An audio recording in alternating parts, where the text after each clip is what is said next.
Hi everyone, I hope you all are doing great. So हमने grammar को ना पूरा कंसाइज कर दिया, रूल्स के अंदर इसको कंपाइल कर दिया ग्रामर को, क्योंकि लास्ट टाइम पे रिवीजन बहुत इंपॉर्टेंट होती है। तो हम ग्रामर की हमने वो सीरीज स्टार्ट की हुई है, मोस्ट इंपॉर्टेंट रूल्स जो एसएससी के सारे एग्जाम्स के पॉइंट ऑफ व्यू से बहुत इंपॉर्टेंट है।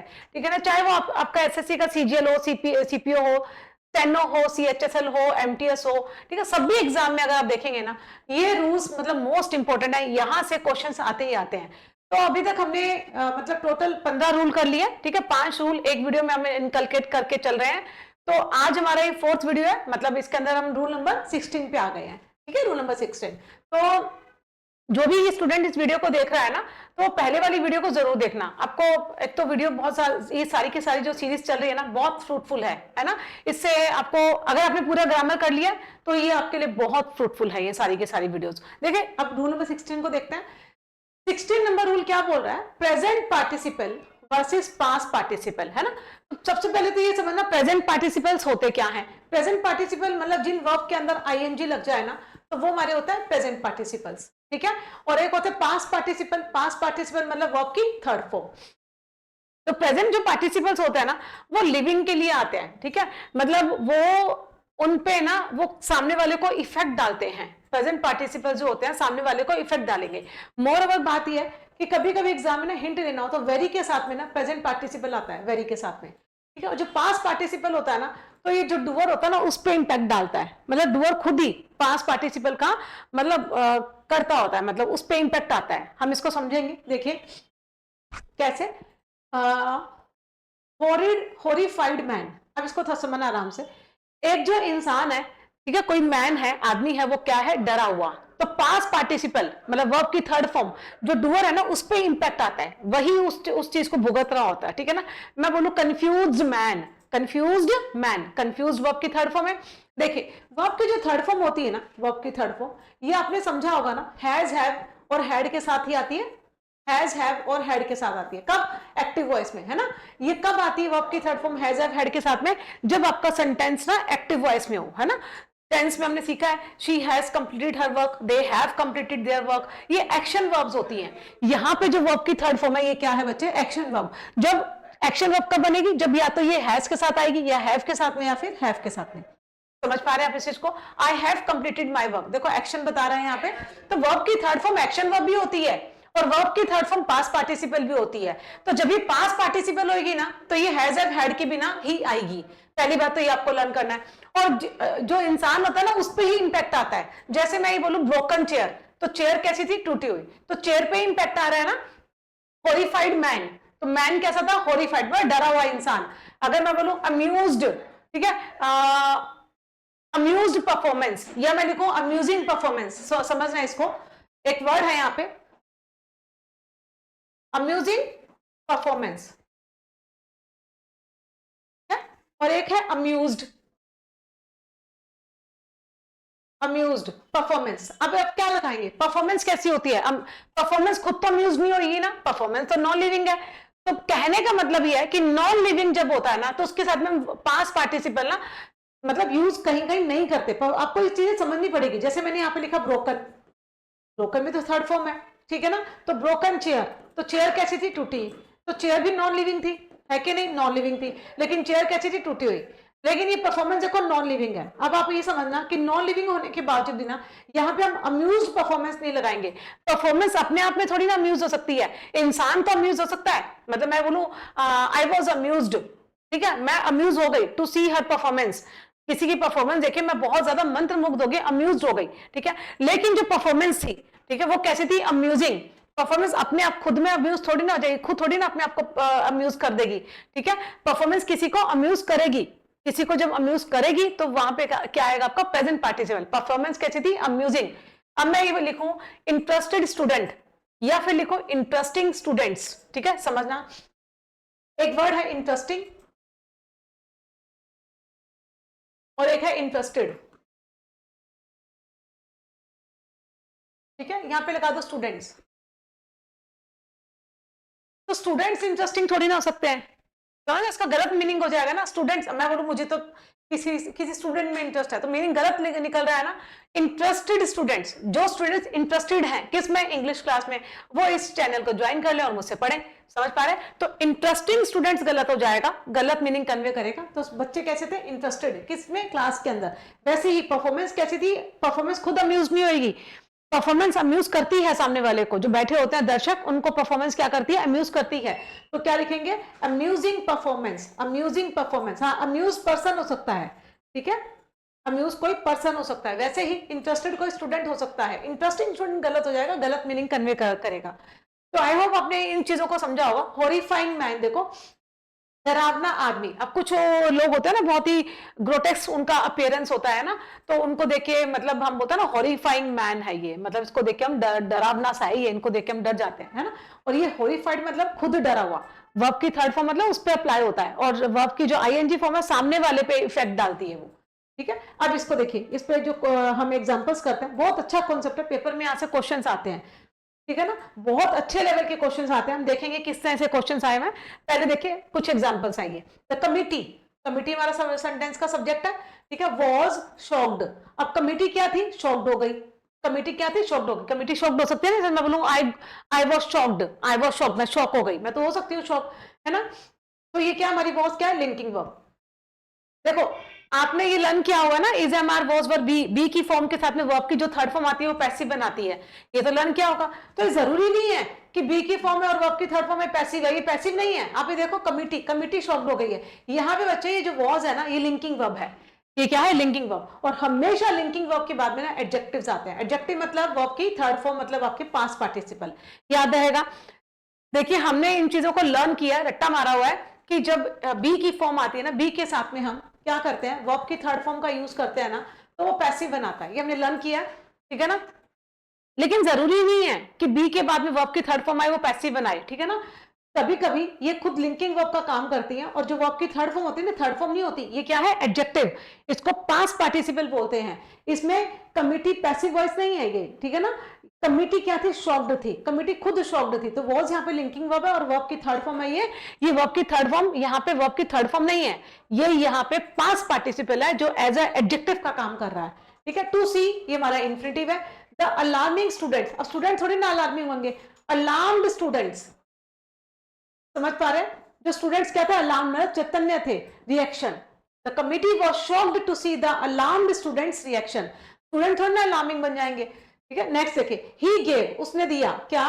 वर्ब की second form, a very satisfied explanation. अब यहां से देखना, सेटिस्फाइड कौन था भाई? उसने दिया, क्या दिया? Satisfied explanation. तो एक्सप्लेनेशन हमारा नाउन है, नाउन से पहले एडजेक्टिव आना चाहिए, है कि नहीं? अगर मान लो मैं इसको एडजेक्टिव मानती हूं, तो ये देखिए एक्सप्लेनेशन जो है ये है एडजेक्टिव, कोई दिक्कत नहीं है, लेकिन एक्सप्लेनेशन कभी सेटिस्फाइड होती है क्या? एक्सप्लेनेशन खुद बोले कि हाँ मैं सेटिस्फाइड हूं, एक्सप्लेनेशन तो इस तरह से होता है, सामने वाले को सेटिस्फाइड करती है। हम इस तरह से कोई एक्सप्लेन करें कि सामने वाला हमसे क्या हो जाए? सेटिस्फाइड। तो जो एक्सप्लेनेशन वो सेटिस्फाइड नहीं थी, वो सेटिस्फाइंग थी, दूसरों को करने वाली थी। He gave a very satisfying explanation, यहां पे क्या आ जाएगा? satisfying, he gave a very satisfying explanation, किसको? to the interviewer। समझ पा रहे हैं? आपको ये चीजें लर्न करनी पड़ेंगी कि अगर डूअर खुद है, ठीक है, वो वर्ब की थर्ड फॉर्म उस पर अप्लाई हो सकता है। मैं कंफ्यूज्ड हूं, समझ पा रहे हो? I am confused. अगर यहाँ पे मान लो ये नॉन डूअर एक्सप्लेनेशन, तो नॉन डूअर में तो वर्ब की थर्ड फॉर्म ऐसा नहीं है, किसी को चेयर के साथ हमने लगाया ब्रोकन चेयर, किया था हमने ब्रोकन चेयर, तो ये नॉन लिविंग था, लेकिन अभी हमने लगाया ब्रोकन ना, यहाँ पे ये एडजेक्टिव था। ऐसा जरूरी नहीं है कि नॉन लिविंग हो, नॉन डूअर हो तो पास्ट पार्टिसिपल नहीं आते हैं, लेकिन थोड़ी सी हमें अंडरस्टैंडिंग को डेवलप करना पड़ेगा कि यहाँ पे देखो परफॉर्मेंस है ना, परफॉर्मेंस खुद थोड़ी ना अम्यूज होगी, खुद थोड़ी ना अपने आप में अम्यूज होगी, वो तो करने वाली है ना, अम्यूजिंग परफॉर्मेंस। वैसे ही एक्सप्लेनेशन खुद सेटिस्फाइड नहीं होगी, एक्सप्लेनेशन सामने वाले को सेटिस्फाइड करेगी। तो he gave a very satisfying explanation to whom? To the interviewer. अभी नेक्स्ट देखिए, the frightened, the frightened news. अब देखो न्यूज खुद अपने आप में फ्राइटेंड हो जाएगी क्या? अपने आप डर जाएगी क्या? नहीं, न्यूज सामने जो कोई पढ़ेगा सामने वाले को क्या करेगी? फ्राइटन करेगी। अब बार बार पढ़ते हैं ना, कई न्यूज अच्छी आती है, हमारे रोंगटे खड़े हो जाता है, अरे क्या हो गया? तो यहाँ पे क्या हो जाएगा? न्यूज खुद अपने आप में फ्राइटन नहीं है। The frightening news, the frightening news spread panic across the village, ठीक है, न्यूज ने क्या कर दिया, स्प्रेड कर दिया, ठीक है। न्यूज सिंगुलर नाउन है तो वो भी कैसे आई है, सिंगुलर, ठीक है ना। अगर मान लो मैं न्यूज के आगे स्प्रेड्स कर देती, पेपर में आते ना इस तरह के क्वेश्चंस, तो ये गलत हो जाता ना, क्योंकि न्यूज तो हमारा क्या है, हम इसको वैसे तो सिंगुलर नाउन की कैटेगरी में मानता है, लेकिन ये क्या है, इसके साथ में जो वर्ब आती है ना, देखो द फ्राइटन न्यूज है ना, स्प्रेड, यहाँ पे नाउन ये हमारा प्लूरल की कैटेगरी में आता है, ठीक है। तो the frightening news spread panic across the village. अब इस पे देखो, ये बहुत इंपॉर्टेंट कंसेप्ट है, पार्टिसिपल वाला, पेपर में मतलब भर भर के यहां से क्वेश्चंस आते हैं ना, एरर डिटेक्शन में, सेंटेंस इंप्रूवमेंट में, मतलब बहुत इंपॉर्टेंट टॉपिक है ये। देखिए, अगर आप चाह रहे हैं कि इस पर मैं कोई डिटेल वीडियो आपके लिए लेके आऊं, मतलब आप इसमें मुझे कमेंट मतलब कर सकते हैं ना, आप मुझे बताइएगा कि आपको प्रेजेंट पार्टिसिपल और पास्ट पार्टिसिपल में कोई डिटेल वीडियो चाहिए क्या, ठीक है, आप मुझे बताइएगा। तो अब देखिए एमसीक्यूज कैसे आए हैं इस पे देखो, प्रीवियस ईयर में ही वॉज शॉक्ड, अभी देखो कोई इंसान था, वो कैसा था, शॉक्ड। ये हमारी लिंकिंग वर्ब है या नहीं है, लिंकिंग वर्ब है, क्योंकि ही जो था वही क्या था, शॉक्ड, ही तो शॉक्ड हो सकता है ना। तो यहाँ पे वर्ब की थर्ड फॉर्म नहीं है, और ये यहाँ पे ना पैसिव भी नहीं है, क्योंकि हमने पढ़ा है कि बी के साथ में प्लस वर्ब की थर्ड फॉर्म आती है तो पैसिव बनाती है, जरूरी नहीं है पैसिव बनाती है, कोई दिक्कत नहीं है, लेकिन बी के साथ में वर्ब की थर्ड फॉर्म ना, मैं यही आपको समझा रही हूँ कि बी के साथ में जो वर्ब की थर्ड फॉर्म होती है ना, ये पास्ट पार्टिसिपल भी तो होती है, पास्ट पार्टिसिपल, ठीक है ना, ये भी होती है जिसे आप वर्ब की थर्ड फॉर्म बोलते हो, ठीक है ना। और ये जो है ये लिंकिंग वर्ब के साथ में आती है, ठीक है, पैसिव भी बनाती है और ये पास्ट पार्टिसिपल भी होती है। आपको ये चीजें लर्न करनी है, अंडरस्टैंड करनी पड़ेंगी, क्योंकि पेपर में नहीं तो फंसोगे। ही वॉज शॉक्ड, वो क्या था, शॉक था। टू सी, किसको शॉक्ड था, क्यों शॉक्ड था, टू सी देखकर the condition of the accident victims, है ना। अभी देखो कंडीशन, अभी देखो to see the shocking condition या शॉक्ड कंडीशन, कंडीशन खुद कैसे होगी, कंडीशन अपने आप में शॉक्ड होगी क्या, नहीं, खुद अपने आप में शॉक्ड थोड़ी ना हो जाएगी, अरे ऐसी कंडीशन कैसे शॉक्ड हो सकती है, तो क्या आ जाएगा इसमें, ही वॉज शॉक्ड, इंसान तो शॉक्ड हो सकता है पर कंडीशन शॉक नहीं हो सकती ना, तो यहाँ पे क्या आ जाएगा हमारा present participle, he was shocked, वो शॉक्ड था क्या, टू सी देखकर द शॉकिंग कंडीशन किसकी, ऑफ द एक्सीडेंट विक्टिम्स, ठीक है, जो एक्सीडेंट विक्टिम से उनकी कंडीशन को देख के वो इंसान शॉक्ड हो गया था। इंसान तो शॉक्ड हो सकता है, लेकिन कंडीशन कैसी होती है, शॉकिंग, दूसरे वालों को, सामने वाले को वो क्या करती है, शॉक करती है ना। तो कंडीशन सामने वाले को जब हम इफेक्ट लाएं, सामने वाले के ऊपर इंपैक्ट डालें, तो वहां पे प्रेजेंट पार्टिसिपल्स आते हैं, और खुद के ऊपर हो तो हम क्या बोलते हैं, वर्ब की थर्ड फॉर्म, ठीक है।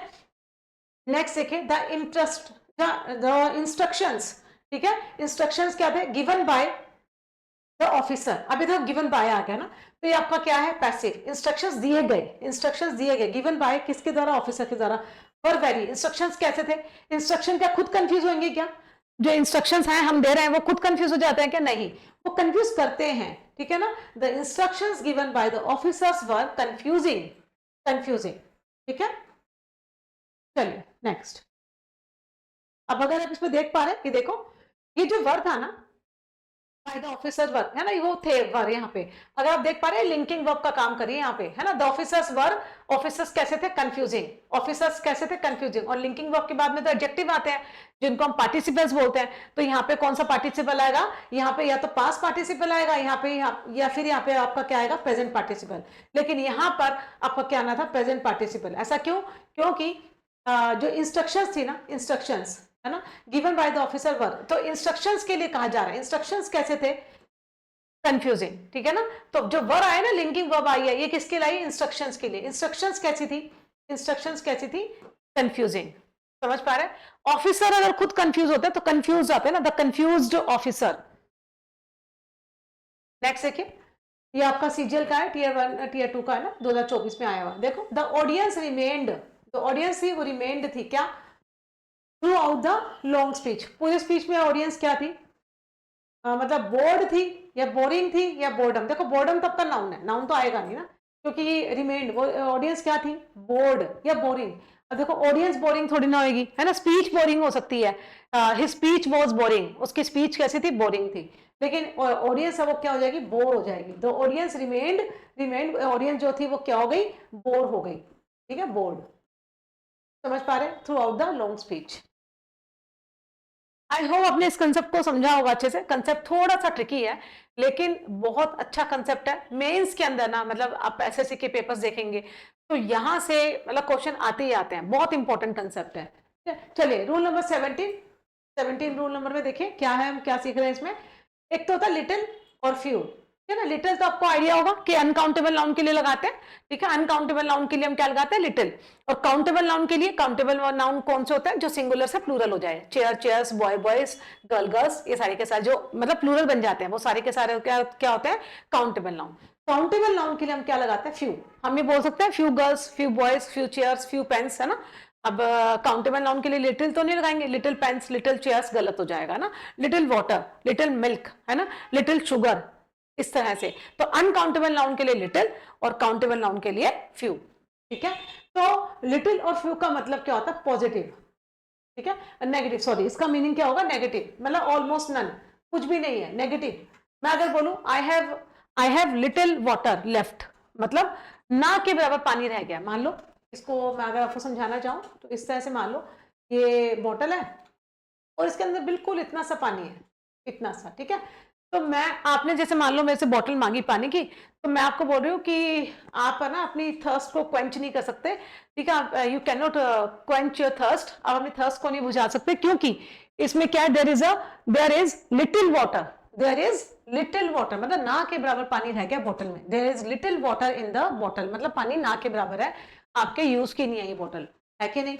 अब मान लो मैं इसमें अगर पानी इतना कर दूं यहां तक, ठीक है ना, तो मैं बोल सकती हूँ, सामने वाला अगर मेरे से बॉटल मांग रहा है तो मैं बोल सकती हूँ ना, yes yes you can take this bottle, because there is a little water in the bottle. A little का मतलब पॉजिटिव, ए जुड़ गया ना, ए कुछ जुड़ा ना, तो मतलब पॉजिटिव, है कि नहीं। और अ फ्यू, वैसे ही अ फ्यू का मतलब भी क्या होता है, पॉजिटिव, ठीक है। लिटिल और फ्यू का मतलब बिल्कुल नेगेटिव, ना के बराबर, ठीक है, नेगेटिव मीनिंग जाता है इसका। और अ लिटिल और अ फ्यू मतलब कुछ जुड़ा है, देखो अ जुड़ रहा है, तो इसका मतलब उसका मतलब सेंस क्या जाएगा, पॉजिटिव, समझ पा रहे हैं। तो कुछ पॉजिटिव मीनिंग कन्वे करता है। और द लिटिल द फ्यू मतलब होल ऑफ स्मॉल क्वांटिटी, ठीक है ना। और इसमें दैट कंजंक्शन से पता चल रहा है, जिन सेंटेंस में दैट कंजंक्शन आता है ना, तो वहां पे द लिटिल और द फ्यू का यूज करते हैं, ठीक है। अब आइए क्वेश्चन में एमसीक्यूज देखते हैं। पहले तो कुछ एग्जाम्पल देखेंगे, फिर एमसीक्यूज देखेंगे इस रूल पर। ही शोव्ड, उसने दिखाया, ठीक है, उसने दिखाया क्या, अ लिटिल इंटरेस्ट, मतलब कुछ इंटरेस्ट दिखाया होगा, पॉजिटिव है, क्योंकि अ लिटिल का मतलब तो पॉजिटिव होता है, जुड़ा है, पॉजिटिव इंटरेस्ट दिखाया किसमें, इन द प्रपोजल में, very good. So the plan was dropped, अरे अगर उसने इंटरेस्ट दिखाया है तो प्लान ड्रॉप क्यों हो गया, मतलब उसने इंटरेस्ट नहीं दिखाया, उसने इंटरेस्ट नहीं दिखाया इसलिए तो प्लान ड्रॉप हुआ होगा ना। तो प्लान, ये देखो हमारा आने वाला जो क्लोज है ना, ये क्लोज बता रहा है कि यहाँ पर नेगेटिव वर्ड आएगा, तो नेगेटिव वर्ड अ लिटिल नहीं होता, लिटिल होता है ना। ही शोड लिटिल इंटरेस्ट, उसने ना के बराबर इंटरेस्ट दिखाया, इसलिए जो प्लान था वो ड्रॉप हो गया। So we have error in part B. Next देखिए, डिस्पाइट हिज इलनेस, उसकी इलनेस के बावजूद भी, डिस्पाइट हमारा क्या, प्रपोजिशन, प्रपोजिशन के बाद में ये आपका पूरा ऑब्जेक्ट आया हुआ है, ठीक है। डिस्पाइट हिज इलनेस, वो बीमार होने के बावजूद ही spent the little energy he had. अब देखो यहाँ पे द लिटिल एनर्जी क्यों आया, और जी बिल्कुल सही है द लिटिल, क्योंकि वो कह रहा है कि बीमार होने के बावजूद भी ना जो लिटिल एनर्जी उसके पास रह गई थी, स्पेसिफाई कर रहा है ना, तो उसके पास रह गई थी, थोड़ी बहुत एनर्जी तो रही होगी ना, तो the little energy he had in helping others, ठीक है। बीमार होने के बावजूद भी जो थोड़ी बहुत एनर्जी, वो स्पेसिफिक हुई या नहीं हुई, जैसे मान लो अब मैं बीमार हूं, मेरे पास थोड़ी बहुत एनर्जी बची है, वो मेरे लिए स्पेसिफिक है या नहीं है, वो स्पेसिफिक है, तो द लिटिल, ठीक है। बीमार होने के बाद भी जो थोड़ी बहुत एनर्जी उसके पास रह गई थी ना, इन हेल्पिंग अदर्स, ठीक है, दूसरों की मदद करने के लिए। तो यहाँ पे ये सारा का सारा सही है। इसमें नो एरर का देखो कोई ऑप्शन नहीं दिया हुआ है, इसमें डाल देना नो अदर, नो एरर का ऑप्शन रहेगा इसमें, नो एरर का, ठीक है ना, नो इम्प्रूवमेंट। तो ये द लिटिल बिल्कुल सही है, क्योंकि वो स्पेसिफिक एनर्जी की बात कर रहा है। नेक्स्ट देखिए, अभी आपके एमसीक्यूज है, सीजीएल में आया हो 2025 के अंदर, जो आपका रिसेंट का पेपर हुआ है उसमें देखिए, ही हैज क्या, patience to deal with such matters. अब देखो ही हैज क्या है उसके पास में, पेशेंस है क्या, डील करने के लिए विद सच मैटर्स।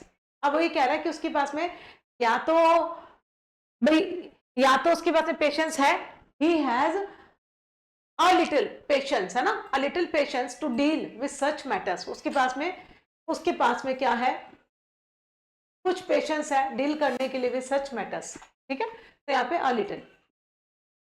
देखिए नेक्स्ट देखिए, एसएससी सीएचएसएल का है 2025 का ये, I have dash time before the interview so I must hurry. अब ये क्या कह रहा है, मुझे जल्दी करनी चाहिए, तो उसके पास में क्या टाइम कितना है, ना के बराबर ही रहा होगा। अगर ज्यादा टाइम रहता तो हरी थोड़ी ना करता, टाइम क्या है, बिल्कुल ना के बराबर, नेगेटिव वर्ड आएगा। तो यहाँ पे देखो, और टाइम कैसा हमारा अनकाउंटेबल नाउन है कि नहीं, अनकाउंटेबल नाउन। अनकाउंटेबल नाउन के लिए हम क्या लगाते हैं, लिटिल। तो यहाँ पे क्या हो जाएगा, आई हैव लिटिल, मेरे पास में ना के बराबर टाइम है बिफोर द इंटरव्यू से पहले, तो आई मस्ट हरी, तो मुझे जल्दी करनी चाहिए। तो डी, ठीक है। अ लिटिल नहीं आएगा, लिटिल क्यों नहीं आएगा, क्योंकि हमें ये क्लोज बता रहा है, ठीक है ना, वो हरी, उसको जल्दबाजी है, क्यों है, क्योंकि टाइम बिल्कुल कम है। तो कम है मतलब नेगेटिव वर्ड चाहिए यहाँ, नेगेटिव वर्ड क्या होता है, लिटिल। और ये फ्यू क्यों नहीं आया, क्योंकि फ्यू तो काउंटेबल नाउन के लिए आता है, और ये टाइम कैसा है, अनकाउंटेबल नाउन। नेक्स्ट देखिए, एमटीएस में ना 2023 के अंदर क्वेश्चन आया हुआ है, dash knowledge is the dangerous thing.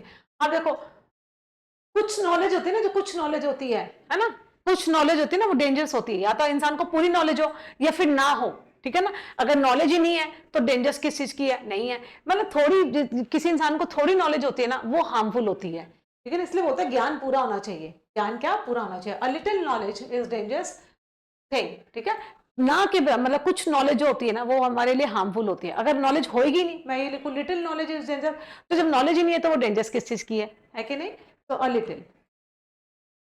Next करते हैं आई, रूल नंबर 18। रूल नंबर 18 में क्या कह रहा है, इसको समझते हैं।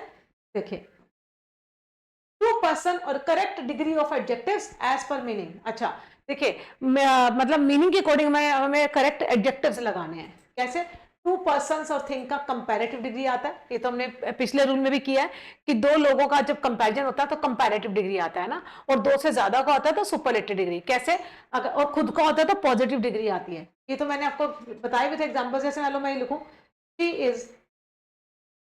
इज टॉल, और इंसान कोई टॉल है तो क्या लगाएंगे, खुद की तो पॉजिटिव डिग्री होगी ना शी।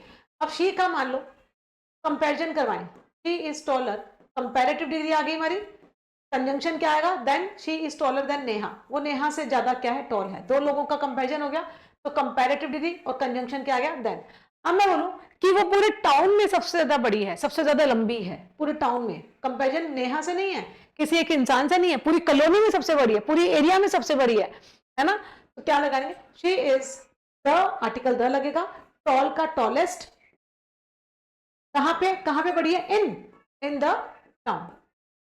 समझ पा रहे, तो जब पूरे पूरे टाउन में कंपेयर करना हो, पूरी सिटी में, पूरी एरिया में, पूरी कॉलोनी में सबसे बड़ी है, तो क्या जाएगा, सुपरलेटिव डिग्री, है कि नहीं, सुपरलेटिव डिग्री। अब ये समझिए कि जब दो दो पर्सन का या दो थिंग्स का जब क्या होता है, कंपैरिजन होता है, तो कंपैरेटिव डिग्री लगती है। हमारी खुद की क्वालिटी में चाहे पॉजिटिव डिग्री रहती है, और किसी इंसान को पूरे टाउन में, पूरी कॉलोनी में सबसे अच्छा बनाना हो तो सुपरलेटिव डिग्री। अब ये देखिए, मोर देन टू, दो से ज्यादा हो तो सुपरलेटिव डिग्री। वर्ड लाइक, जैसे वर्ड कौन कौन से, of, all, among, in the world, हमेशा क्या होगा, सुपरलेटिव डिग्री का यूज करेंगे, ठीक है। अभी देखिए किस में क्वेश्चन है, पहले तो हम इनको एग्जांपल्स को समझेंगे। ऑफ द थ्री प्रपोजल्स, कितने प्रपोजल की बात की जा रही है, थ्री की। इसका मतलब दो से ज्यादा है, दो से ज्यादा है तो कंपैरेटिव डिग्री तो नहीं आएगी, सुपरलेटिव डिग्री का क्वेश्चन बनेगा ये, है कि नहीं। तो the second one is better, तो गलत हो गया, क्योंकि हमारी कंपैरेटिव डिग्री कैसे बनती है, गुड, बेटर और बेस्ट, गुड, बेटर, बेस्ट, है कि नहीं। तो बेटर जो हमारी है वो क्या है, कंपैरेटिव डिग्री, बेस्ट क्या है हमारी, superlative degree.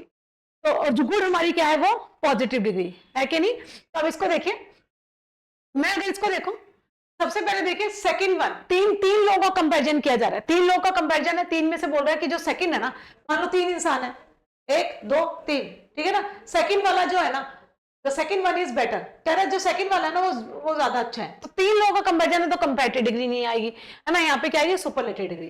So of three proposals the second one is, तो यहाँ पे क्या हो जाएगी, superlative degree, the second one is best, second one is best, है ना। और आर्टिकल सुपरलेटिव डिग्री है तो आर्टिकल द लगेगा, second one is the best. समझ पा रहे हैं कि नहीं। अच्छा ऑप्शन नहीं है यहाँ पे ऑप्शन लिख लेना ना, यहाँ पे of three proposal the second one is, यहाँ पे देखो हमें यही करना था, इस बेटर था, इस पार्ट में एरर मार्क करेंगे, ठीक है ना, ये नो एरर का यहाँ पे ऑप्शन डाल लेना, तो इस बेटर नहीं होगा, is the best, C part में एरर मार्क करेंगे। नेक्स्ट देखिए, iron is heavier than any metal, ठीक है ना। अभी देखो आयरन है, आयरन अपने आप में क्या होता है, मेटल होता है, ठीक है, और हैवियर है, कंपैरेटिव डिग्री है, देन कंजंक्शन लगा, कोई दिक्कत नहीं है, किसी और मेटल से ना, तो आयरन अपने आप में मेटल और कंपैरिजन किससे हो रहा है, मेटल से। तो जब सेम कैटेगरी का हम क्या करते हैं, तुलना करते हैं, तो फिर उस कैटेगरी को हम क्या करते हैं, एक्सक्लूड करते हैं। सेम कैटेगरी है ना, आयरन भी एक मेटल है और सामने कंपैरिजन किया जा रहा है वो भी एक मेटल है, तो एक्सक्लूड करने के लिए हम क्या करते हैं, एनी अदर या no other, no other, no other, no के साथ में हम क्या लगाते हैं, ये तो हमने क्वेश्चंस किए थे ना, iron is heavier than any other metal, ठीक है, तो यहां पे क्या लगा दोगे, सी पार्ट में एरर मार्क करेंगे। तो इसी रूल के ऊपर अभी हम, अच्छा कुछ और है एग्जांपल्स, इनको देखो, this chapter is more easier than the previous one, ठीक है ना, एक चैप्टर का दूसरे चैप्टर के साथ में कंपेयर हो रहा है, कंपैरिजन करने के लिए हमने कंपैरेटिव डिग्री लगाई और कंजंक्शन देन लगाई, ठीक है ना, दो लोगों का कंपैरिजन हो रहा है, एक चैप्टर का दूसरे चैप्टर से कंपैरिजन हो रहा है, लेकिन ये देखो हमारी मोर क्या है, कंपैरेटिव डिग्री, तो दो कंपैरेटिव डिग्री साथ में हम नहीं लगाते हैं ना, ये सुपरफ्लुअस एक्सप्रेशंस बन जाते हैं। अगर मैं बोलूं मोर इजियर तो गलत हो जाएगा, हाँ अगर मैं लिखूं she is more taller, more taller, तो गलत हो जाएगा ना, ये भी कंपैरेटिव डिग्री है और ये भी कंपैरेटिव डिग्री है, दो कंपैरेटिव डिग्री साथ में नहीं आती। हाँ मैं ये लिख सकती हूँ मोर इंटेलिजेंट, ठीक है ना, क्यों ऐसा क्यों लिखा, ये क्यों सही हुआ, क्योंकि इंटेलिजेंट का इंटेलिजेंटर तो नहीं होता, नहीं बनता तो हम उसके आगे क्या लगाते हैं, मोर या मोस्ट का यूज करते हैं, तो ऑलरेडी कंपैरेटिव डिग्री है, उसके पहले एक और कंपैरेटिव डिग्री मतलब हो, ये सुपरफ्लुअस एक्सप्रेशंस बन जाएंगे, तो यहां पे एरर होगा ये सी पार्ट में, ठीक है, तो क्या लगा देंगे, this chapter is easier than the previous one. Next देखिए, this is the least easiest, least ये सुपरलेटिव डिग्री है, लिटिल से LITTLE लिटिल, लेस लेसर, और क्या बनती है, लीस्ट, है कि नहीं, ये आपकी डिग्री बनी, लिटिल पॉजिटिव डिग्री है, ये आपकी कंपैरेटिव डिग्री है, और ये आपकी क्या है, सुपरलेटिव डिग्री, है कि नहीं, और जो लेसर है ना इसके साथ में हमेशा देन आता है, याद रखना ये चीजें, ठीक है ना, एक सेकेंड ना, हाँ ये चीजें ध्यान रखना, लेस और लेसर में क्या डिफरेंस है, जो लेस होता है ना, लेस देन और लेसर का जो क्वेश्चन आता है वो ऑफ के साथ आता है, ऑफ के साथ में, लेस देन और लेस और लेसर ऑफ, ठीक है ना, इस तरह से। लीस्ट जो है हमारी सुपरलेटिव डिग्री है, तो ऑलरेडी ये सुपरलेटिव डिग्री हमारी है कि नहीं, इजिएस्ट, तो लीस्ट काट देंगे, ठीक है, this is the easiest method to solve the problem, ये सबसे इजिएस्ट मेथड था, तो द लीस्ट जो है ना यहाँ पे एरर मार्क करेंगे बी पार्ट में, ठीक है। नेक्स्ट, राहुल इज क्या, than Mohit in mathematics, Rahul क्या है भाई, ज्यादा इंटेलिजेंट है, तो इंटेलिजेंट के आगे तो मोर ही लगाएंगे, कंपैरेटिव डिग्री लगानी पड़ेगी, ठीक है, और ये हमारी क्वालिटी हो गई, क्वालिटी की अगर हमने कंपैरेटिव डिग्री लगा दी और ये हमारी क्वालिटी हो गई, राहुल इज मोर इंटेलिजेंट, और देन कंजंक्शन बिल्कुल सही है, किससे, मोहित से, किसमें, इन मैथमेटिक्स, है ना, मोस्ट तो होगा नहीं क्योंकि दो लोगों का कंपैरिजन है, दो लोगों के कंपैरिजन में सुपरलेटिव डिग्री नहीं आती, ठीक है, बाकी तो सही था सारा का सारा। चलिए अब इसमें ना आप देख लो कि जो हम ये कर रहे हैं ना, इसमें प्रीवियस ईयर में कैसे क्वेश्चन आए हैं, ऐसे रूल ना हवा में नहीं उड़ रहे हैं ये, मतलब ये पेपर में आते हैं, इसलिए रूल्स मतलब मोस्ट इंपॉर्टेंट रूल्स हैं, तो पेपर से पहले आपको करके ही जाने हैं, ठीक है ना। SSC CPO में देखो 2024 में आया हुआ ना, ऑफ ऑल द प्लेयर्स, सारे प्लेयर्स की बात कर रहे हैं, दो से ज्यादा ही रहे होंगे, ठीक है, रोहित इज, वैसे भी तो आर्टिकल द आया, तो रोहित इज द के साथ में Rohit is the most skilled, है ना, मोस्ट स्किल्ड, और तो आएगा नहीं, स्किल्ड आएगा नहीं, तो सुपरलेटिव डिग्री ना, मोस्ट स्किल्ड।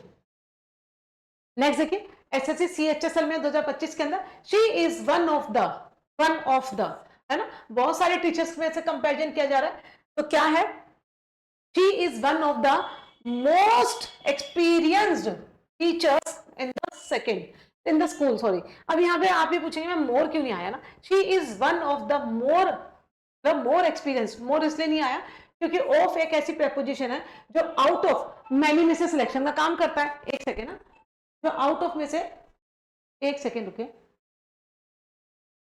हाँ तो ये वाला क्वेश्चन कर लिया, she is one of the most experience teacher था ना, ऑफ जो होता है ना ये आउट ऑफ मैनी में से ना सिलेक्शन का काम करता है, बहुत सारे ऑप्शन होते हैं, इनमें से सिलेक्शन का काम करता है। मैं जैसे मान लो कि कहीं पे फोन देखने जाऊं तो एक फोन देख के थोड़ी ना मैं खरीद के ले आऊंगी ना, मैं दूसरा ऑप्शन देखूंगी, तीसरा देखूंगी, चौथा देखूंगी, तो आउट ऑफ मैनी में से, बहुत सारों में से मैंने क्या किया, एक को सिलेक्ट किया ना, तो ऑफ जो है प्रेपोजिशन वो आउट ऑफ मैनी में से सिलेक्शन का काम करती है, तो क्या हो जाएगा, she is one of the ठीक है।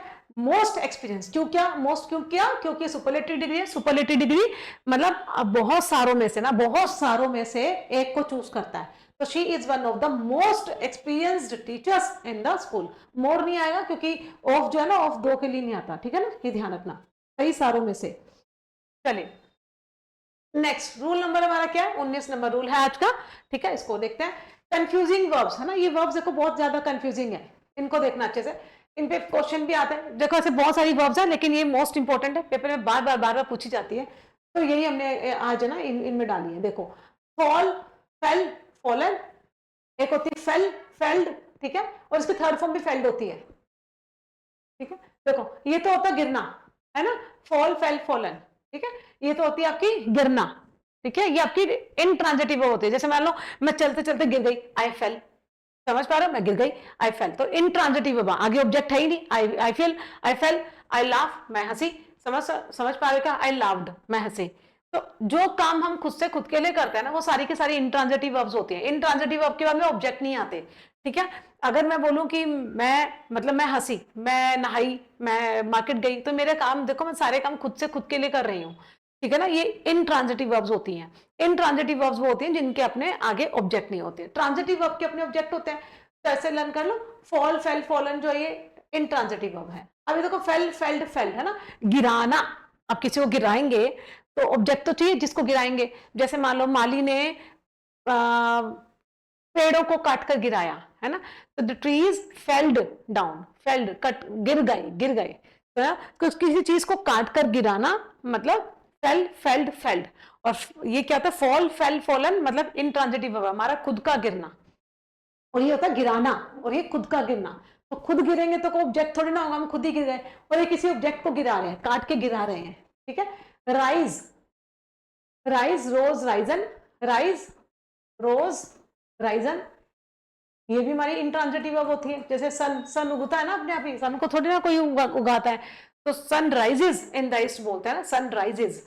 तो rise, rose, risen intransitive verb है, ठीक है, इनके बाद में ऑब्जेक्ट नहीं चाहिए होता। उगना, ठीक है, होना, ये रेज है, रेज, जैसे हम बोलते हैं ना, अपने अपने हाथ उठाओ भाई, किस किस को ये क्वेश्चन आता है, रेज योर हैंड्स, है ना, दे रेज्ड, उठाना, दे उठाना, दे रेज देयर हैंड्स, उठाना, ये they raise what, their hands, तो ये आपकी क्या हो गई, ट्रांजिटिव वर्ब, ठीक है। वैसे लाए है, एक तो लाए का लाई, डिलाइड होता है, झूठ बोलना, एक होता है लाए, ले, लेन, ठीक है, तो इसका मतलब होता है लेटना।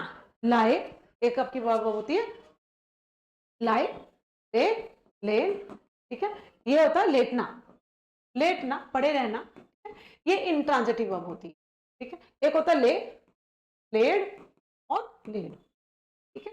तो इसका मतलब क्या होता है, किसी चीज को उठाकर रखना, किसी चीज को उठाकर रखना, ठीक है। तो रखना लिख दो, उठाकर रखना, ठीक है।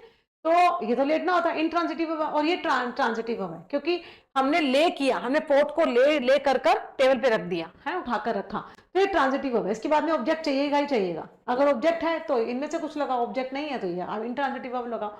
अब देखो, prices of essential commodities have raised sharply this year, ठीक है ना। अभी देखो राइज, रोज, राइजन अपने आप तो ये वो वाली वक्त तो है नहीं, ठीक है, हैव रेज्ड, अभी देखो मतलब मैं बोल रही हूँ कि जो रेज है ना आपकी, ये ट्रांजिटिव वर्ब है। अभी देखो शार्पली तो इसका ऑब्जेक्ट नहीं हो सकता, और दिस ईयर भी एडवर्ब है, समझ पा रही, दोनों के दोनों एडवर्ब है, तो हमें तो एक यहाँ पे क्या चाहिए था, ये ट्रांजिटिव वर्ब होता है, ऑब्जेक्ट चाहिए था, ऑब्जेक्ट तो है नहीं, इसका मतलब हमें यहाँ पे ट्रांजिटिव वर्ब वाला रेज ये गलत है ना, इनट्रांजिटिव वर्ब वाला कोई वर्ड चाहिए, क्योंकि ऑब्जेक्ट ही नहीं है, ऑब्जेक्ट नहीं है तो इनट्रांजिटिव वर्ब आएगी कोई ना कोई। तो यहाँ पे the prices of essential commodities have, ठीक है ना, हैव क्या, राइजन, क्या हो चुकी हैं, वो बढ़ चुकी हैं, राइजन बढ़ चुकी है, बढ़ना, राइज जो है ना, राइज, रोज, राइजन, इसका होगा उगना और बढ़ना, किसी चीज का उगना और बढ़ना, दामों का बढ़ना, दाम जब बढ़ते हैं किसी भी चीज के तो वहां पे क्या लगाते हैं, राइजन, ठीक है, या रोज, ठीक है, तो ध्यान रखना। तो the prices of essential commodities have, has had के साथ तो वर्ब की थर्ड फॉर्म आएगी बच्चे, तो राइज, रोज, थर्ड फॉर्म क्या होती है, राइजन, ये अपने आप में क्या है, इनट्रांजिटिव वर्ब है, किसी चीज का दामों का बढ़ना, ठीक है, अपने आप उग रहे हैं, मतलब अपने आप बढ़ रहे हैं, तो क्या हो जाएगा, राइजन, समझ पा रहे, रेज्ड, हम बोलते हैं raised, raise what, your hands, तो यहाँ पे जो रेज्ड है ना वो ट्रांजिटिव वर्ब है, ट्रांजिटिव वर्ब के बाद में ऑब्जेक्ट चाहिए। यहाँ पे देखो ऑब्जेक्ट नहीं था ना, शार्पली तो आपका एडवर्ब है और दिस ईयर क्या है, एडवर्ब है, समय को बता रहा है। और ये शार्पली हाउ कैसे किया, कोई काम मान लो कोई काम किया कैसे किया, हाउ कैसे किया, शार्पली, तो एडवर्ब है, तो दोनों ही एडवर्ब है, मतलब यहाँ पे ऑब्जेक्ट है ही नहीं। और ये जो रेज्ड है, जो रेज्ड है ये क्या है, ट्रांजिटिव वर्ब है, ट्रांजिटिव वर्ब के बाद में ऑब्जेक्ट चाहिए। तो वैसे ही समझ में आ रहा था कि यहाँ पे रेज्ड वर्ब गलत है, समझ पा रहे हो। और दामों का बढ़ना, जो गिरना बढ़ना होता है वो राइजन होता है, ठीक है, rise rose Ryzen, third form लगेगी क्योंकि हैव था राइजन। आई होप ने समझा होगा इस चीज को। तो बी पार्ट में एरर मार्क करेंगे। The teacher asked, the teacher ने क्या क्या पूछा, किससे, स्टूडेंट से, क्या, टू राइज देयर हैंड्स। देखो अभी मैं बताई थी ना, राइज तो अपने आप उगना होता है या बढ़ना होता है किसी चीज का, तो उगेंगे थोड़ी ना हाथ, बढ़ेंगे थोड़ी ना, तो क्या अपने अपने हाथ उठाओ, क्या उठाओ, और देखो वैसे भी देखो, to rise what, to rise what क्या, हैंड्स, सो ये ऑब्जेक्टिव कैसा है, राइज रोज राइजन तो इंट्रांजिटिव वर्ब है, इनके बाद में ऑब्जेक्ट ही नहीं, लेकिन ऑब्जेक्ट आया हुआ है, तो यहाँ पे क्या आ जाएगा, raise, raise their hand, raise, ठीक है, रेज, रेज्ड, रेज्ड, तीनों फॉर्म्स कैसी होती है, रेज, रेज्ड, रेज्ड, ठीक है। एक सेकंड कॉल आ रही है, एक सेकंड। हाँ, सो ये क्वेश्चन समझ में आ गया होगा आपको। The teacher asked the students to raise their hands, है ना, टू के साथ तो वैसे ही आपकी बेस फॉर्म आती है, तो अपने हाथ उठाने के लिए कहा है, रेज है ना, रेज एक ट्रांजिटिव वर्ब है, आप ऐसे लर्न कर लो ना, राइज, रोज, राइजन, ये क्या है, इंट्रांजिटिव वर्ब्स होती हैं। और ट्रांजिटिव वर्ब्स कौन सी है, रेज, रेज्ड, रेज्ड, ये ट्रांजिटिव वर्ब है, इनके बाद में हमें ऑब्जेक्ट चाहिए। देखो आपको ऑब्जेक्ट गिवन है, उन्होंने अपने हाथ उठाए, है ना, और ये ऑब्जेक्ट नहीं है बच्चे, ये एडवर्ब्स हैं, ठीक है, दिस ईयर और शार्पली, है ना, ये दोनों एडवर्ब्स हैं, तो ये एडवर्ब है, इसके बाद में कोई ऑब्जेक्ट गिवन नहीं है, तो इसका मतलब इंट्रांजिटिव वर्ब आनी थी, और यहाँ पे कौन सी आनी थी, ट्रांजिटिव वर्ब। एक तो तरीका यही है ना, आराम से इसको लर्न कर सकते हो आप। तो सी पार्ट में एरर मार्क करेंगे और आगे बढ़ेंगे। Next we have after the tiring journey, है ना, जो जर्नी थी वो टायरिंग थी, भाई मैं तो टायर्ड हो सकती हूँ ना, आई एम टायर्ड, और जर्नी कैसी थी, टायरिंग, समझ पा रहे हो, प्रेजेंट पार्टिसिपल ना, ही लेड ऑन द बेड, है ना, इमीडिएटली वो लेट गया। अब आपको देखो मीनिंग तो लर्न करने पड़ेंगे ना, हम मैंने आपको बताया था ना स्टार्टिंग में, ये देखिए, लाई, ले, लेन, लेटना, लाई फर्स्ट फॉर्म है, ठीक है, ये वर्ब की सेकंड फॉर्म है, और ये हमारी क्या है, थर्ड फॉर्म, है ना, ये लेटना होता है। और ले, लेड, लेड, किसी चीज को उठाकर रखना, lay, laid, laid, I laid the pot on the table, I laid what, the pot, है ना, I laid what, the pot, where, on the table, तो ये आपकी ट्रांजिटिव वर्ब है, ये इंट्रांजिटिव वर्ब, लेटने के लिए लाई, ले, लेड। अब देखो क्या आया यहाँ पे, लेड, तो लेड का मतलब तो रखना होता है, उसने आपको रखा नहीं था, उसने बेड पे रखा नहीं था खुद को, वो लेट गया था ना, ही, तो क्या आ जाएगा, ही, लाई, ले, ही, ले, यहाँ पे क्या आ जाएगा, ले, समझ पा रहे हो, ये ले क्या है, वो आपकी सेकंड फॉर्म, इसका मतलब क्या होता है, लेटना, तो ही ले ऑन द टेबल, वो लेट गया था कहां पर, टेबल पे, ही ले, तो यहाँ पे अब बी पार्ट में एरर मार्क करेंगे और आगे बढ़ेंगे, समझ पा रहे हैं। अब क्वेश्चन नंबर नेक्स्ट देखें, नेक्स्ट को एग्जांपल को देखते हैं हम, तो नेक्स्ट देखते हैं हम, ठीक है, नेक्स्ट हमारा एमसीक्यूज देखते हैं। द हेन हैज लेड डेड 4 आवर्स, जो हेन थी वो पड़ी रही, कैसे, मृत थी ना, डेड ही पड़ी रही, कोई कई घंटों तक, 4 आवर्स, कई घंटों तक वो डेड ही पड़ी रही। हैज आपके साथ तो चलो वर्ब की थर्ड फॉर्म आती है, कोई प्रॉब्लम नहीं है ना।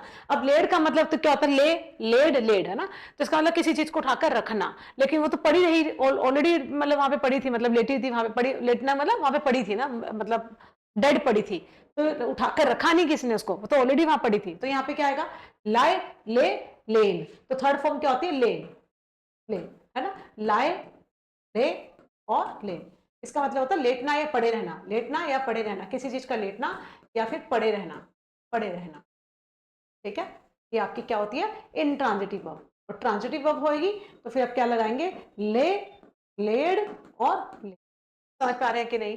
तो ये चीजें आपको थोड़ा सा ध्यान रखना है, ठीक है, वो पड़ी हुई थी, कोई ऑब्जेक्ट थोड़ी ना यहाँ पे देखो, है ना, तो वो खुद पड़ी हुई थी, तो यहाँ पे क्या आएगा, लाई, ले, लेन, थर्ड फॉर्म, थर्ड फॉर्म, है ना। ये तो जो लेड है, ये जो थर्ड फॉर्म है, इसका मतलब तो होता है किसी चीज को उठाकर रखना, जैसे मैंने रखा, I laid the pot on the table, I laid the pot, किसको रखा, किसको रखा, द पोट, पोट को, कहां पर, on the table, on the table, समझ पा रहे हैं। तो ये, तो अगर आप देख पा रहे हैं ये ट्रांजिटिव वर्ब है, ट्रांजिटिव वर्ब को अपना ऑब्जेक्ट चाहिए, तो ये पूरा का पूरा क्या उसका ऑब्जेक्ट है कि नहीं, पोर्ट उसका ऑब्जेक्टिव केस है, कहां पे रखा है, तो प्रेपोजिशन है, प्रेपोजिशन का ऑब्जेक्टिव केस हो गया, वेयर का रिप्लाई दे रहा है, लेकिन ऑब्जेक्टिव केस तो क्या होगा, पोर्ट, तो ये इस तरह से आपको करना है।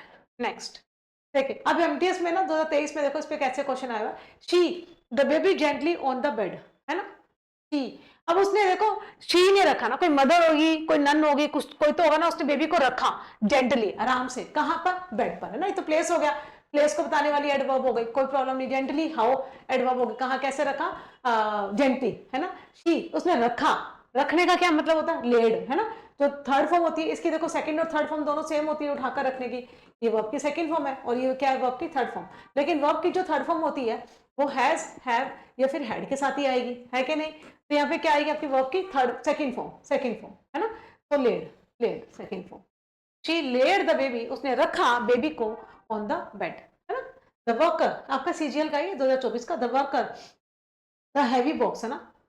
द वर्कर उसने रखा किसको, हैवी बॉक्स को। देखो आपको ऑब्जेक्ट है कि नहीं है, ऑब्जेक्टिव केस है ना। उसने रखा, उसने रखा हैवी बॉक्स को विद द डिफिकल्टी। अच्छा ये देखो राइज रोज राइजन, तो जो होता है राइज रोज राइजन, है ना, राइजन। ये तो हमारी क्या है, इंट्रांजिटिव वर्ब होती है। वर्कर ने ना रेस किया द हैवी बॉक्स को, उठाया, उठाया, रेस किया। द वर्कर रेज्ड, रेज्ड, ठीक है, उठाकर रखा। The worker raised the heavy box on the heavy box with the difficulty, ठीक है ना। तो ये राइज रोज राइजन तो जो होता है, राइज रोज राइजन, ये आपकी इंट्रांजिटिव वर्ब है। ये देखो ऑब्जेक्ट है ना, ट्रांजिटिव वर्ब चाहिए आपको, तो ट्रांजिटिव वर्ब तो रेज्ड ही होती है, समझ पा रहे हो ना। तो राइज रोज राइजन ये तो आपकी इंट्रांजिटिव वर्ब है, ये भी आपकी इंट्रांजिटिव वर्ब है, ये दोनों तो आएंगे नहीं, ठीक है ना। रेज, अब रेज देखो, अगर मैं यहाँ पर रेज लिखती तो द वर्कर रेजिज होता ना, the worker raises the heavy box, तो ये तो किसी के रूटीन के एक्शन को बताता। हमने ये देखा है कि वर्ब, मतलब जिन वर्ब के अंदर एस ओ एस लगता है वो किसी के रूटीन के एक्शन को बताते हैं, उसकी हैबिट को बताते हैं। जैसे she goes for a morning walk, है ना, वो मॉर्निंग वॉक पे जाती है। तो वर्कर, द वर्कर रेजिज होता ना, वर्कर सिंगुलर नाउन है, और फिर यहाँ पे रेजिज आता है, the worker raises the heavy box, जो वर्कर है वो उठाकर रखते हैं या हैवी बॉक्स को विद डिफिकल्टी के साथ में। लेकिन यहाँ पे देखो रेजिज नहीं था, होता तो हम इसको फिर कंसर्न करते, है ना। तो पहली बात तो ये भी गलत हो गया, वर्कर हमारा सिंगुलर नाउन है तो वो भी सिंगुलर आनी चाहिए थी, ठीक है। तो वर्कर रेज्ड रखा, पास पास फॉर्म आएगी, इसकी सेकंड फॉर्म आएगी, वर्कर ने उठाकर रखा हैवी बॉक्स को बहुत डिफिकल्टी के साथ में। तो ये चीजें भी कंसर्न करना, मतलब कंफ्यूज नहीं होना किसी भी ऑप्शन के अंदर। नेक्स्ट देखिए, सीएचएसएल में 2024 के अंदर आया, ही वॉज टायर्ड एंड, वो टायर्ड था और क्या था, एंड ले डाउन ना, वो लेट गया। तो क्या होता है, लाई, ले, ले, है ना, थर्ड फॉर्म क्या होती है, ले। तो वो टायर्ड था ना, वो क्या था, टायर्ड था, और वो लेट गया, एंड ही ले, तो he lay. He was tired, वो टायर्ड था, and lay down for some time, कुछ समय के लिए वो लेट गया, ठीक है। लेड नहीं आएगा क्योंकि ये वर्ब की थर्ड फॉर्म है, ठीक है। हैज, सॉरी, ये तो होता ले, लेड, लेड। तो इसका मतलब तो ये तो वैसे भी ट्रांजिटिव वर्ब है, ट्रांजिटिव वर्ब तो वैसे भी नहीं आएगी, ये नहीं आएगा, ठीक है। लेन जो है ये वर्ब की थर्ड फॉर्म है, ये हैज हैव हैड के साथ आएगी, है कि नहीं, हैड के साथ आएगी, वैसे भी नहीं आया क्योंकि हैज हैव हैड नहीं था, लाएंगे तो होगा नहीं, प्रेजेंट पार्टिसिपल आएगा नहीं, तो एक ही ऑप्शन बचा ले। चलिए नेक्स्ट, रोल नंबर लास्ट हमारा आज का इस वीडियो का ना, वैसे रोल नंबर लास्ट नहीं है, ये इस वीडियो का लास्ट है ना, इस लेक्चर का। चलिए देखिए क्या है, वर्ब की फर्स्ट सेकंड और थर्ड वर्ब्स वो जो होती है ना, ये क्या होती है, past participle used as adjective. देखिए वर्ब की जो फॉर्म्स होती है फर्स्ट सेकंड थर्ड फॉर्म होती है ना, जो थर्ड फॉर्म होती है ना वो एक्टिव वॉइस में जो वर्ब की थर्ड फॉर्म होती है ना वो हैज हैव हैड के साथ आती है। हमने कितने सारे एग्जांपल किए, I have completed my work, she has completed her work. जब ये एक्शन वर्ब होती है ना वर्ब की थर्ड फॉर्म, है ना, वर्ब की थर्ड फॉर्म जब एक्शन वर्ब होती है तो हैज हैव हैड के साथ ही आती है। लेकिन हम यहाँ पे ये सीख रहे हैं कि वर्ब की थर्ड फॉर्म ना कभी कभी पास्ट पार्टिसिपल का भी काम करती है ना। देखो जैसे जो कुछ वर्ब्स ऐसी होती हैं जैसे cut, put, shut, cost, hit, spread, burst, cast, broadcast, forecast, है ना, एंड एक्सेट्रा। इनकी कभी भी ना ईडी फॉर्म नहीं लगती, इसको अच्छे से लर्न करना। कटेड नहीं होता, पुटेड नहीं होता, शटेड नहीं होगा, कोस्टेड नहीं होगा, हिटेड नहीं होगा, स्प्रेडेड नहीं होगा, बस्टेड नहीं होगा, कास्टेड नहीं होगा, ब्रॉडकास्टेड नहीं होगा, ठीक है, एंड फोरकास्टेड नहीं होगा। इनकी तीनों फॉर्म सेम ही रहती हैं, cut cut cut, put put put, है ना, shut shut shut, cost cost cost, hit hit, broadcast broadcast broadcast, इस तरह से। तो तीनों फॉर्म सेम चलती हैं। पहले तो ये आपको लर्न करना है। वर्ब की थर्ड फॉर्म और एडजेक्टिव, पास्ट पार्टिसिपल और एडजेक्टिव, है ना। वर्ब की थर्ड फॉर्म क्या होती है, एडजेक्टिव और पास्ट पार्टिसिपल भी होती है। और कभी कभी वर्ब की जो थर्ड फॉर्म होती है वो क्या होती है, एक्शन वर्ब भी होती है। लेकिन जब ये एक्शन वर्ब होगी तो हैज के साथ में और हैव के साथ में या फिर हैड के साथ में आएगी। कब, एक्टिव वॉइस में, है कि नहीं, एक्टिव वॉइस के अंदर। इसे भी लर्न कर लेना अच्छे से, ठीक है। एक्टिव वॉइस के अंदर वर्ब की थर्ड फॉर्म जो होती है हैज हैव हैड के साथ ही आती है, ठीक है। और कभी वर्ब की थर्ड फॉर्म में हैज हैव हैड के साथ नहीं है, अकेले पड़ी है, तो वहां पे देखना लिंकिंग वर्ब के साथ में अगर वो जुड़ी है ना तो फिर वो वहां पे पास्ट पार्टिसिपल है, ठीक है। यहाँ पे क्या स्टेट और रिजल्ट एडजेक्टिव ऑफन, ठीक है ना। कभी कभी ईएन वाली ना, ईएन वाली भी ये क्या होती है आपकी एडजेक्टिव्स होते हैं। ब्रोकन, ब्रोकन चेयर है ना, तो देखो ब्रोकन चेयर, चेयर कैसी थी टूटी हुई, तो वहां पे क्या हो गया आपका एडजेक्टिव। एडजेक्टिव कभी कभी ईएन वाले भी होते हैं। अभी देखो, अब इसमें ना हम कुछ एग्जांपल्स करते हैं। देखो पहले, after the meeting the chairman broadcasted, तो बताया था ना तीनों फॉर्म सेम होती है, पहले इसी पार्ट में होगा ब्रॉडकास्ट, ब्रॉडकास्ट, ब्रॉडकास्ट, ब्रॉडकास्ट, इसी पार्ट में एरर मार्क करेंगे, पूरा क्वेश्चन पढ़ने की जरूरत ही नहीं है। The landlord shutted, shut shut shut है ना, तीनों फॉर्म सेम होती है, इजी है ना। द जज declared the accused not proved guilty, तो देखो नॉट प्रूव्ड है ना, ये देखो आप इसको समझ पा रहे हो क्या, कितना देखो ना कितना वाहिया सा क्वेश्चन है। अगर ये वर्ब की सेकंड फॉर्म होती ना, बात सुनो, वर्ब की सेकंड फॉर्म तो ईडी वाली होती है ना, के लिए आती है। अगर ये वर्ब की सेकंड फॉर्म होती है तो नोट क्या कर रहा है सारे का, नोट तो होता है ना, I have note, I have not completed my work, मैंने अपना काम कंप्लीट नहीं किया, है ना। तो बच्चे आप समझ पा रहे हैं, आपको मैं जो चीज समझाना चाह रही हूँ ना, यहाँ से बहुत अच्छा कंसेप्ट है, इसको समझना है ना, इग्नोर नहीं करना है इसको। नोट, नोट जो होता है ना, इसके पहले एक हेल्पिंग वर्ब आती है और इसके बाद में क्या आती है हमारी वर्ब की थर्ड फॉर्म, है कि नहीं। अब अगर मैं इसको वर्ब की थर्ड फॉर्म मानूं तो मेरी हेल्पिंग वर्ब कहाँ पे है, नहीं है ना। देखो अब इसको तोड़ लो, द जज, जज हमारा सब्जेक्ट हो गया, जज ने क्या किया डिक्लेयर किया, क्या अक्यूज को, है ना। द जज डिक्लेयर्ड द अक्यूज्ड, अक्यूज को ना, टू होम किसे अक्यूज को, नोट प्रूव्ड, तो बच्चे नोट जो है ना इसके पहले मैं हेल्पिंग वर्ब चाहिए, हेल्पिंग वर्ब आई नहीं, इसका मतलब हमारी वर्ब की थर्ड फॉर्म नहीं है। अगर ये वर्ब की सेकंड फॉर्म है, अगर ये वर्ब की सेकंड फॉर्म मानो तो वर्ब की सेकंड फॉर्म भी तो ऐसे नहीं आएगी नॉट प्रूव्ड, समझ पा रहे हो क्या। तो इसको ऐसे द जज declared the accused not proved guilty, तो ये सेंटेंस अपने आप में पूरा गलत है, ठीक समझ पा रहे हो। तो जज declared the accused not guilty, not guilty, ये प्रूव्ड है ना, ये यहाँ पे इसका कोई मीनिंग ही नहीं है, एक्स्ट्रा वर्ड दिया हुआ है। आपको जो मैं समझाना चाह रही हूँ इसको समझिए कि अगर ये वर्ब की थर्ड फॉर्म होती बच्चे तो नोट से पहले यहाँ पे हेल्पिंग वर्ब आती, तो इसका मतलब ये वर्ब की थर्ड फॉर्म नहीं है। अगर सेकंड फॉर्म है तो नोट यहाँ पे क्या कर रहा है, ये भी गलत होता, समझ पा रहे हो, तो ये गलत हो जाता, तो ये यहाँ पे ये भी गलत है, तो इसका मतलब प्रूव्ड यहाँ पे वर्ड ही नहीं आएगा, ठीक है। तो अगर नोट के साथ में, नोट जो है ना, नोट, नोट के बाद में आप ये लगा दो गिल्टी, नॉट गिल्टी, ठीक है, नॉट गिल्टी, तो सही हो जाएगा। द जज declared the accused not guilty, not guilty, तो यहाँ पे आप सी पार्ट में एरर मार्क, अच्छा क्वेश्चन था, इसको एक बार देख लेना। नेक्स्ट देखिए, द मैच वॉज क्या था, ब्रॉडकास्टेड, ब्रॉडकास्टिंग, ब्रॉडकास्ट ही होगा ना, तभी हम पढ़ के आए, द मैच वॉज ब्रॉडकास्ट, ठीक है ना। इसमें एडी भी नहीं आएगा, आईएनजी भी नहीं आएगा और एस और एस भी नहीं लगता, इजी क्वेश्चन था। तो आपका एमटीएस का, सीएचएसएल का, सॉरी सीएचएसएल का 2023 का ना, अब एमटीएस का 2023 का देखो, ही, अब तीनों फॉर्म सेम होती है, ही कट हिज फिंगर, है ना, वाइल कटिंग वेजिटेबल्स। अब देखो यहाँ पे ना एक बहुत अच्छी चीज मैं आपको एक्सप्लेन करूंगी, इसको अच्छे से समझना, बहुत प्यारा कंसेप्ट है। अगर मैं ये लिखूं, ही कट्स हिज फिंगर लिख देते हैं, ठीक है ना, कोई दिक्कत नहीं।